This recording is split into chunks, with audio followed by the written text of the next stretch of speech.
Ja, herzlich willkommen zum zweiten Teil von meiner Serie Project Frozen. Erst einmal vielen Dank für die vielen Views und Likes und Klicks und Kommentare auf den ersten Teil.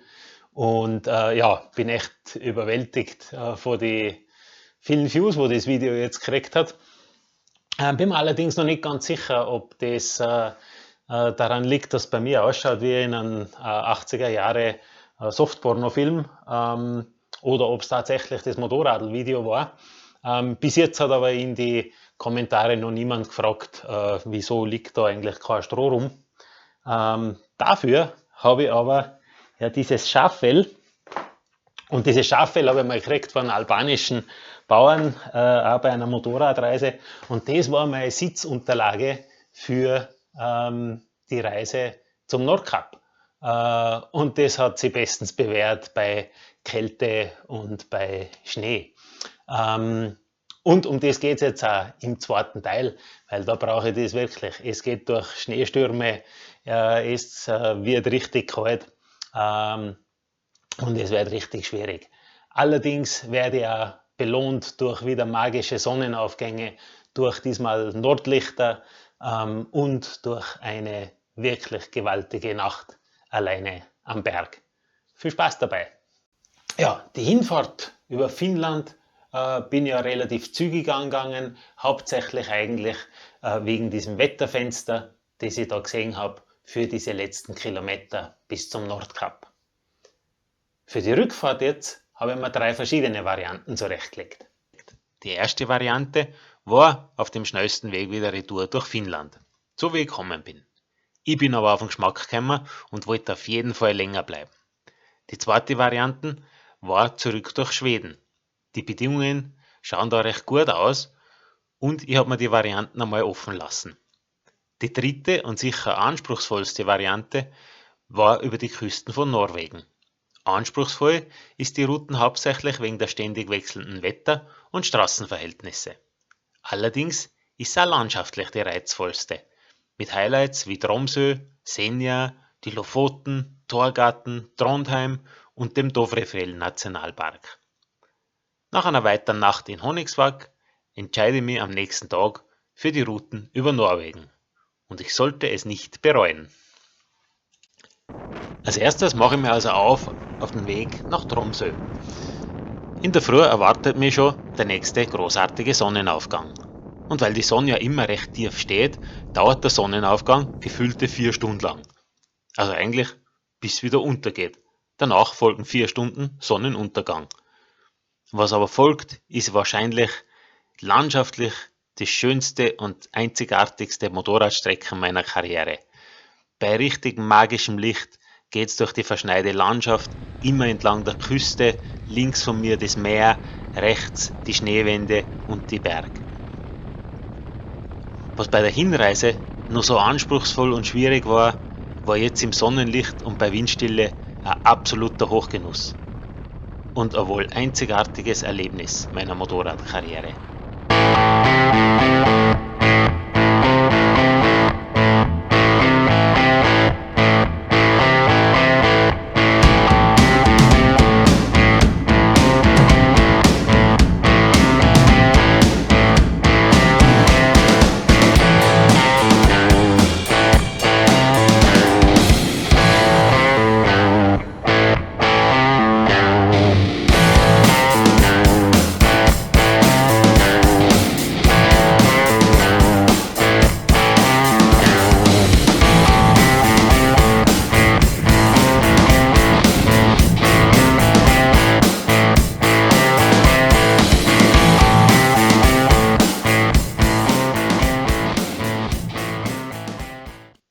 Anschließend geht's über das Hochplateau von Alta.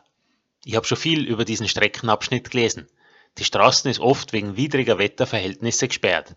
Das Hochplateau ist berüchtigt für tiefste Temperaturen und wüde Schneestürme.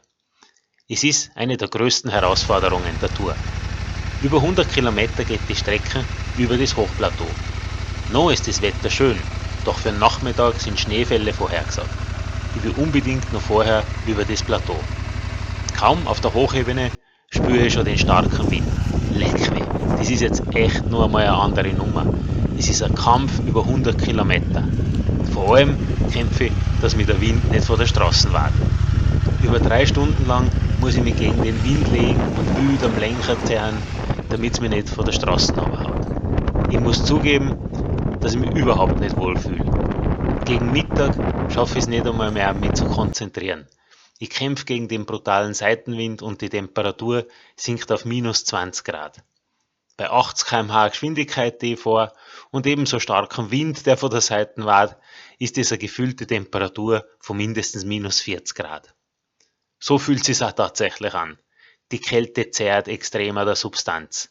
Und wenn jetzt was nicht nach Plan läuft, ein Sturz, ein Defekt, eine Verletzung oder ein Schlechtwettereinbruch, dann kriegst du ein richtiges Problem.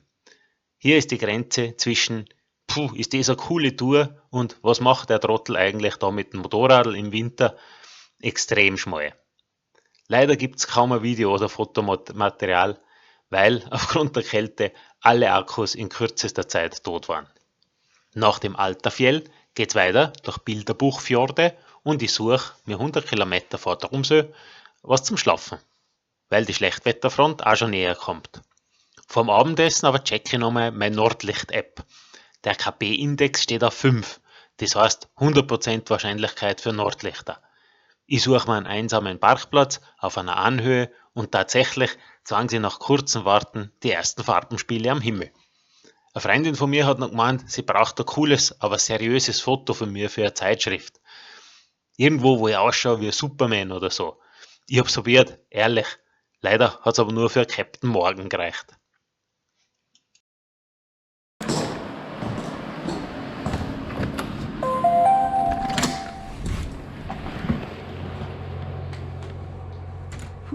Fresh snow.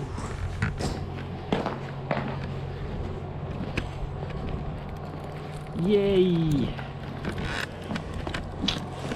Guten Morgen! Hat einer gescheiterweise das Motorrad unter Dach gestellt, aber blöderweise trotzdem nicht abgedeckt. Heute geht's nach Tromsø. Über Nacht hat's dann tatsächlich wieder geschneit. Und das Fahren im Schnee ist immer noch eine sehr, sehr große Herausforderung. Es schneit ziemlich stark und die Sicht ist schlecht. Zu Zeiten sehe ich kaum den Straßenrand. Gott sei Dank ist auf der Straße praktisch nichts los und langsam gewöhne ich mich ja an das Fahren im Schnee. Und weil die Frage sicher auftaucht, auf der gesamten Reise habe ich noch einen Sturz gehabt am 2. Tag der Reise. Da bin ich versehentlich in einen Schneehaufen reingefahren.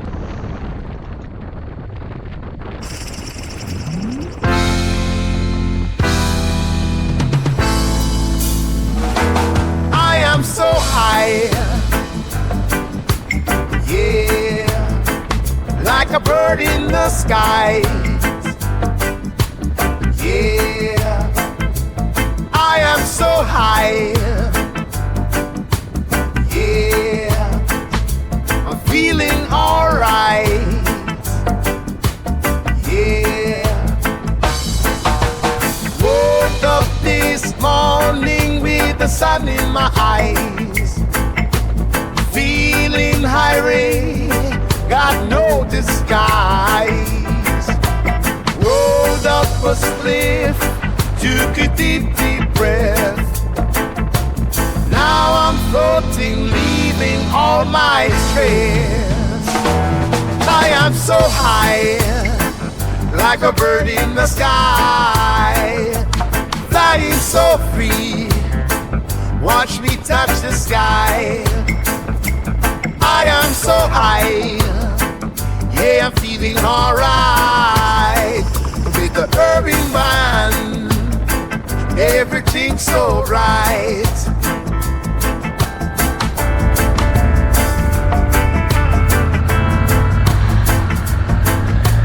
Babylon can't catch me, I'm too far above. Spreading the message of peace and love. Nature's gift is the healing of the nation. Both paths, it's a sweet sensation.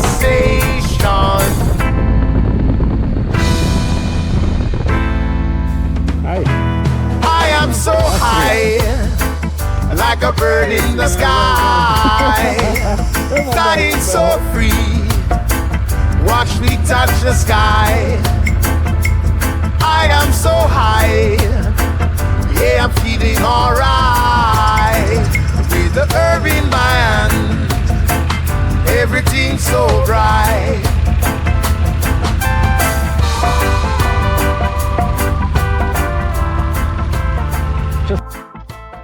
Am späten Nachmittag erreiche ich Tromsø. Tromsø ist auf jeden Fall auf meiner Liste von Dingen gestanden, die ich auf der Tour auf jeden Fall sehen wollte. Tromsø ist eine beschauliche Stadt im hohen Norden Norwegens. Mit ungefähr 80.000 Einwohnern ist es ungefähr halb so groß wie Innsbruck oder Salzburg. Bei einem Spaziergang durch die Stadt fühlt man sich gleich wohl und daheim. Alles ist gemütlich und heimelig. Es gibt tolle Restaurants und in die Gassen viel versteckte Bars. Wie in die Stadt komme, werden Kindheitserinnerungen wach. Alle Straßen in der Stadt sind schneebedeckt und ich denke an die Zeit, als ich noch mit der Rodel meinen Schulweg bestritten habe. Heute geht es ja nicht mehr, weil überall gestreit und gesalzen wird. Und außerdem gehe ich ja mittlerweile auch nicht mehr in die Schule. Ein bisschen unwirklich hingegen wirken die Kreuzfahrtschiffe, die hier auf der Route von und zum Nordkap mitten in der Stadt einen Stopp einlegen. Von den Einheimischen wird mir dann noch ein Besuch in der Floating Sauna im Hafenbecken von Tromsø empfohlen. Aber leider ist die über alle 3 Tage, die ich in Tromsø bin, schon ausgebucht. Ein Highlight ist das Polarmuseum mit einer sehenswerten Ausstellung zur Polarregion und spannende Geschichten von Entdeckern und Abenteurern, inklusive einer großen Ausstellungsfläche zum Polarforscher Roald Amundsen.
Nur ein riesengroßer Punkt auf meiner Wunschliste war der markante Berg Segla auf der Insel Senja.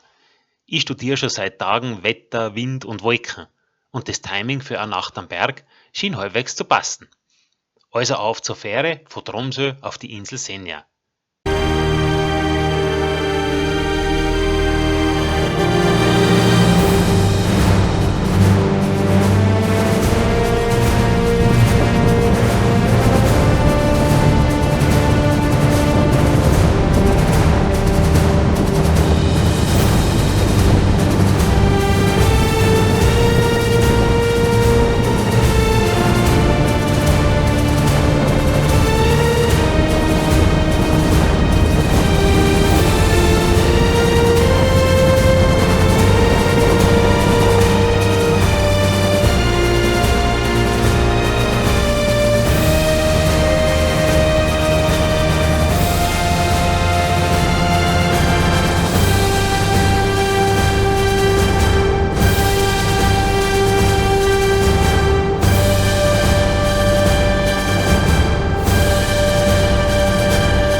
Von Fjordgard mache ich mich also auf zum Berg Hesten. Von dort soll man den besten Blick auf den Segler, es heißt übersetzt Segel, haben. Gegen 15 Uhr bin ich oben, gerade rechtzeitig zum Sonnenuntergang. Es ist der Wahnsinn. Der Ausblick geht über 2 Fjorde und unzählige Berge entlang von der Küste. Während ich mir nur zum Sonnenuntergang eine Suppen koche, beginnt dann um 17 Uhr das nächste Spektakel. Sanftes Nordlicht zeichnet sich am Himmel ab. Am einen Horizont immer noch das Abendrot und auf dem anderen Horizont das Grün vom Nordlicht. Ich mache mir fast in die Hosen vor Freude. Das Ganze in so einer unvergleichlichen Landschaft. 4 Stunden ununterbrochen dauert das Nordlichtspektakel und endet dann in einer Explosion aus Grün und Weiß und Rot am Himmel. So etwas hätte ich mir in meinen kühnsten Träumen nicht erwartet. Die Landschaft, der Sonnenuntergang, die Nordlichter, jedes für sich schon ein absolutes Naturwunder. Und alles auf einmal kann ich wieder mal nicht in Worte fassen.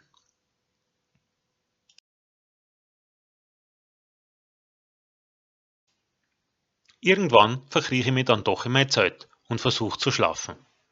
Am Anfang geht es noch ganz gut, aber die Nacht im Zelt war dann weniger romantisch, als man sich das vorstellt. Starker Wind kam auf und rüttelt wild am Zelt. Ich kann echt kaum schlafen. Endlos gehen mir Gedanken durch den Kopf. Was, wenn der Wind stärker wird? Was, wenn das Zelt nicht hält und mir über die Klippen ins Meer runterspült?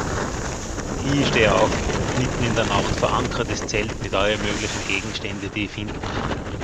Gibt's da eigentlich Eisbären? Wie auch immer, geschlafen habe ich nicht für die Nacht.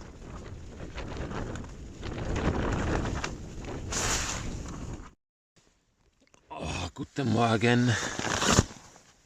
Ich habe Schnee innen am Zelt. So ist der Wind gegangen in der Nacht. Das hat da alles reingewaht. Leck mich am Arsch. Sieht man da irgendwas? Jesus, das ist der Schnee.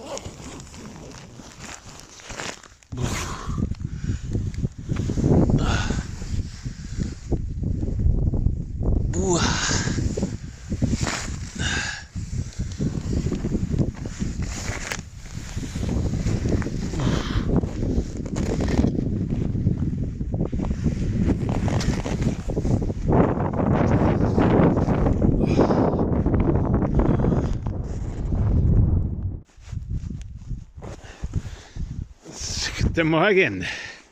Heute leider ein bisschen bewölkt, kein Sonnenaufgang. Mein Zelt ein bisschen eingeschnitten, der Wind ist gegangen in der Nacht, ganz brutal. Und nachdem die Hering da ja nicht heben, im Schnee habe ich mir da ein paar andere Sachen einfallen lassen müssen. Ich habe da eine Schaufel vergraben, um das ganze Zelt zu verankern.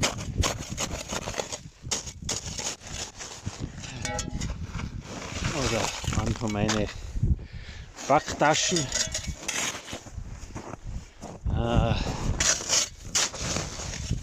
Mein Stativ.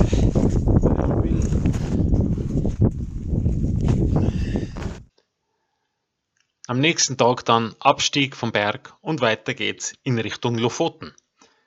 Es war wieder saukalt, so minus 15 bis 20 Grad. Ich beneide ein bisschen das Militär mit seinen coolen Maschinen. Nach dieser anstrengenden Nacht fahre ich am schnellsten Weg eben Richtung Lofoten und suche mir eine gemütliche Unterkunft am Meer und genieße diesmal den Sonnenuntergang vom warmen Zimmer. Das war's jetzt auch schon für diese Episode und weiter geht's dann das nächste Mal mit einem weiteren Highlight meiner Reise, den Lofoten.